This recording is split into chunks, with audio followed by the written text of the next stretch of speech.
Hola de nuevo. Eh, el tema del día de hoy, ustedes lo eligieron, arrasaron en las votaciones.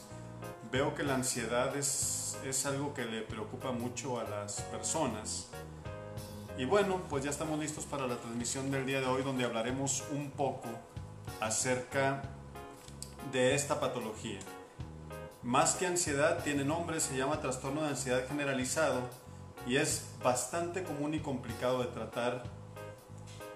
Y es devastador y muy incapacitante para la persona que lo padece.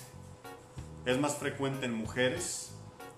La causa en general no se sabe, no se conoce. Hay algunos factores genéticos y está bien descrito en aquellas personas que han tenido un entorno familiar difícil, sometidos a presiones emocionales fuertes desde pequeños, con pocos lazos afectivos de parte de sus padres, de su familia. Otros ya más grandes en el trabajo, en sus círculos sociales, son socialmente reprimidos por temor a burla, por temor al que dirán. Entonces todo eso va haciendo mella poco a poco en el paciente. Como yo se los explico, a veces llega un momento en el cual es tan fuerte el estrés que tienes, se los digo así frecuentemente, es tan fuerte que el cuerpo, al no expresar lo que tiene, busca una manera de salir, porque si no eres una olla que va a explotar y entonces eso puede ser muy grave y entonces empiezas a tener diferentes manifestaciones físicas, aparte de las emocionales. ¿Sí? Son personas que son en general muy preocupadas, viven estresadísimas de cualquier cosa, prácticamente de su propia vida, de la vida de sus hijos, de su familia, del vecino, de gente que ven en la televisión y que no conocen. Se preocupan por cosas que realmente no son tan importantes o tan trascendentales para mucha gente que los rodea. ¿Sí? Pero también son personas que tienen manifestaciones físicas muy diversas. Por lo general se estima o se piensa en una persona que con trastorno de ansiedad generalizado cuando has acumulado al menos 6 meses sintiéndote mal y en una semana sintiéndote más días mal que más días bien. Si hay alguna persona que conozcas que tenga 6 meses así, hay que buscarle que tenga un trastorno de ansiedad generalizado o tal vez hasta depresión. Las personas, aparte de esto, de la preocupación tan sostenida que tienen diferentes síntomas. El cuerpo, como te dije previamente, busca sacar por donde pueda lo que no puede expresarse de parte de la persona. Tienen tensión muscular, pueden tener insomnio, otros se marean, otros tienen dolores articulares, dolor de pecho, sensación de opresión torácica, dolor de cabeza frecuente. Y esto hace que el paciente cumpla con algo que yo he visto muy frecuente en la consulta. Es decir, gente que acude conmigo después de haberle dado muchas vueltas a los síntomas que tiene durante mucho tiempo sin que haya una solución al respecto. No es muy frecuente que la mayoría de los médicos piensen en ansiedad, porque tal vez para nosotros sabemos que una persona no le gusta que le digan que los síntomas que tiene cuando va al consultorio son emocionales.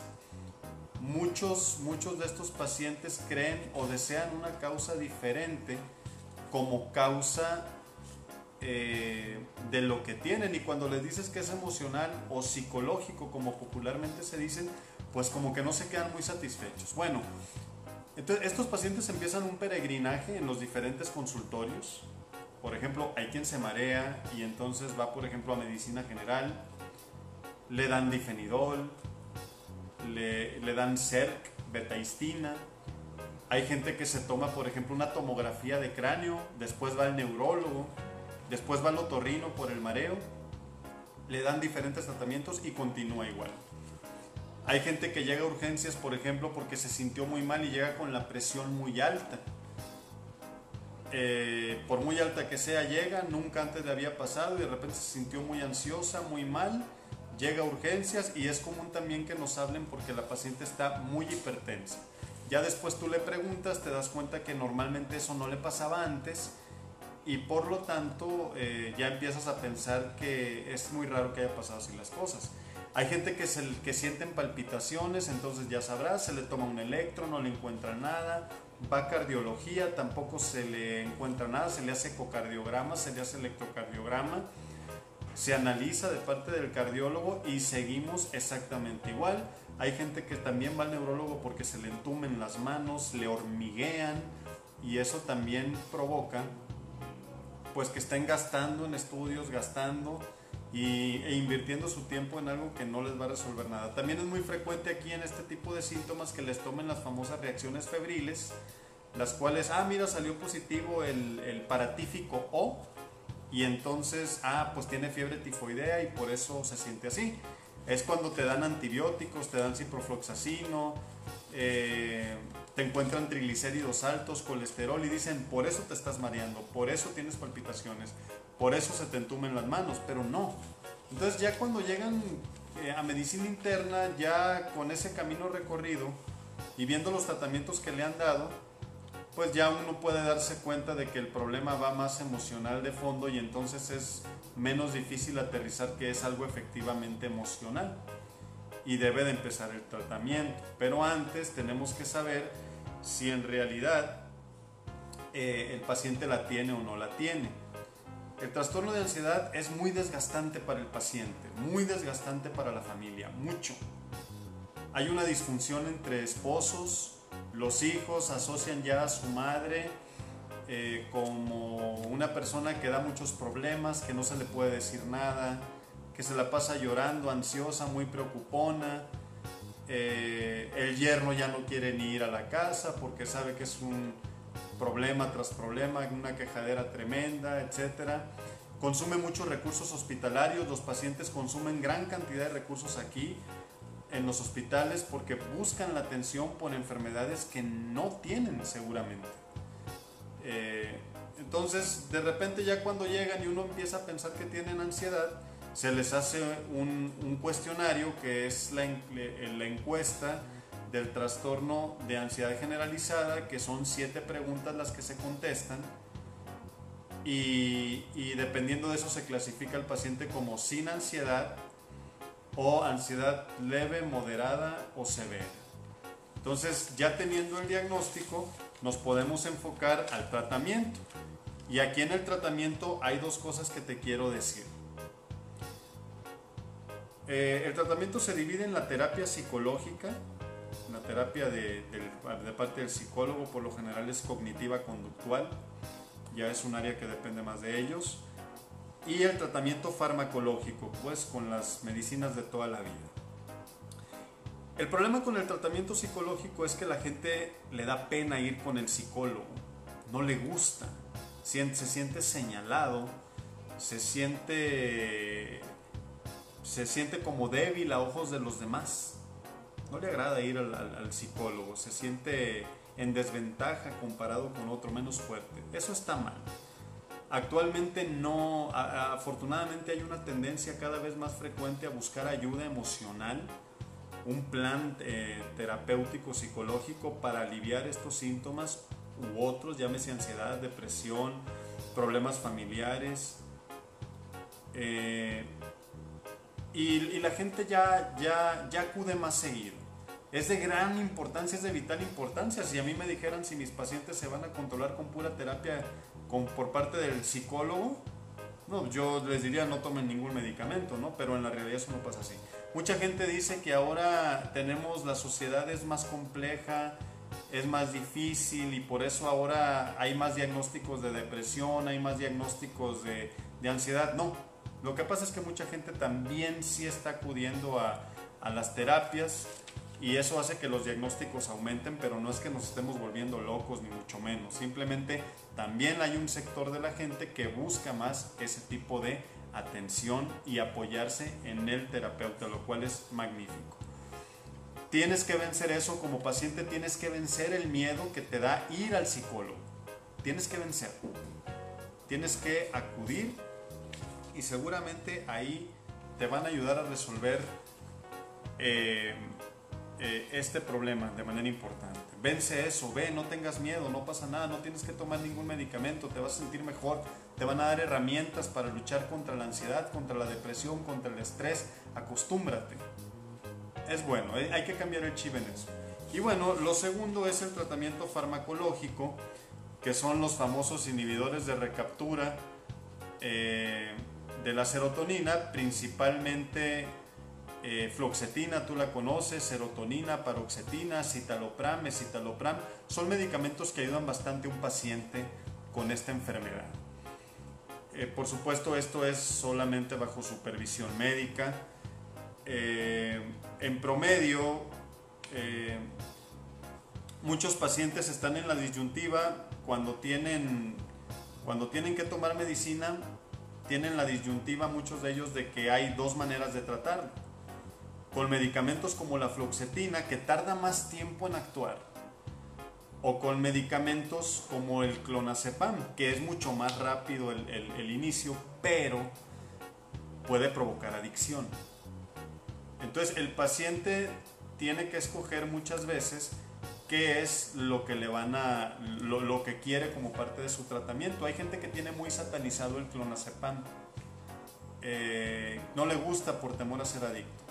Aquí lo que se recomienda es que demos el tratamiento no controlado y al mismo tiempo demos el tratamiento controlado, porque el tratamiento controlado va a actuar muy rápido y vamos a aliviar los síntomas que trajeron al paciente a consulta. Una vez que estén aliviados esos síntomas o apagados los fuegos, el clonazepam y todos sus hermanos son apagafuegos, son los bomberos de la ansiedad. Le dará tiempo al medicamento como la fluoxetina o la paroxetina de ir actuando hasta que llegue un momento en que el paciente esté mejor, y entonces en las siguientes semanas empecemos a disminuir paulatinamente las dosis del controlado y el paciente pueda quedarse durante al menos 12 meses con el tratamiento no controlado. Así es como debe de ser. Esta recomendación que te tengo que hacer, ya te dije cómo deberías de verlo del psicólogo. No le tengas miedo, no importa lo que diga la gente, es que tú estés bien, que tu familia esté bien. Debes también de perderle el miedo al medicamento controlado, bien dosificado bajo supervisión médica a las dosis más bajas que se pueden, en las que haya una respuesta adecuada. El riesgo de adicción es mínimo, sobre todo si el paciente no ha tenido historia de abuso de sustancias o alcoholismo, por ejemplo. Entonces, el tratamiento sí lleva, como te he dicho, un año en promedio, ¿no? Entonces, hasta aquí es lo más trascendental que yo te puedo decir en esta transmisión sobre el trastorno de ansiedad generalizada, una enfermedad devastadora, un grave problema para mucha gente que vive durante años y que va experimentando las diferentes fases de la ansiedad a lo largo de su vida, ¿no? A veces puede ser muy leve, otras veces más o menos intenso y otras veces es demasiado severo. Hay gente que suda mucho, gente que tiene palpitaciones, gente que se desmaya en brazos de sus familiares, que está toda temblorosa, que siente que se está muriendo, y de repente tras 15 días de tratamiento, sobre todo con clonazepam, lorazepam, diazepam, fluoxetina, ya el tratamiento farmacológico son otros en 2 semanas. Por aquí decía un comentario de Edna que es importante la semiología y la adecuada interpretación de los síntomas. Es correcto, definitivamente. Yo te puedo decir que en mi consulta muchos de los milagros más grandes, si se le pueden llamar así, que he realizado con mis pacientes es porque tenían ansiedad y respondieron al tratamiento farmacológico. Es muy complicado hacerlos ir al terapeuta. Es difícil, hay gente que prefiere la terapia farmacológica y hay gente que no quiere ir con el psicólogo, ¿no? Está en uno cambiar el chip de las cosas a cambio de sentirse mejor. El ejercicio ayuda mucho, las actividades relajantes, el yoga, hacer ejercicio si se puede, caminar 3, 4, 5 veces a la semana es bastante bueno. La conclusión final de este video es: no tengas miedo a los medicamentos controlados, bien cuidados, bien supervisados a dosis bajas, son muy buenos. Tampoco tengas miedo a ir con el terapeuta, tienen que cambiar ese chip. Una buena terapia psicológica hace que uno pueda utilizar menos dosis de medicamentos. Además, las consultas en general con los terapeutas llegan a ser más accesibles incluso que las que se cobran a nivel de especialidad, con lo cual puedes tener sesiones muy repetidas frecuentemente que te ayudarán a estar mejor invirtiendo menos dinero que con un médico. El médico es un apoyo psicológico importante, cifran muchas esperanzas en nosotros, pero ciertamente no somos todólogos y debemos de darle lugar a cada área de la atención médica que se merece. Veremos cuál es el tema que nos lleva a desarrollarse en los próximos días. Espero que este video te haya sido de utilidad. Posteriormente quedará grabado en la página y lo subiré después a YouTube. Yo soy el Dr. Zamora, médico internista. Nos veremos en la próxima. Déjame tus comentarios, después los revisaré con calma. Un saludo.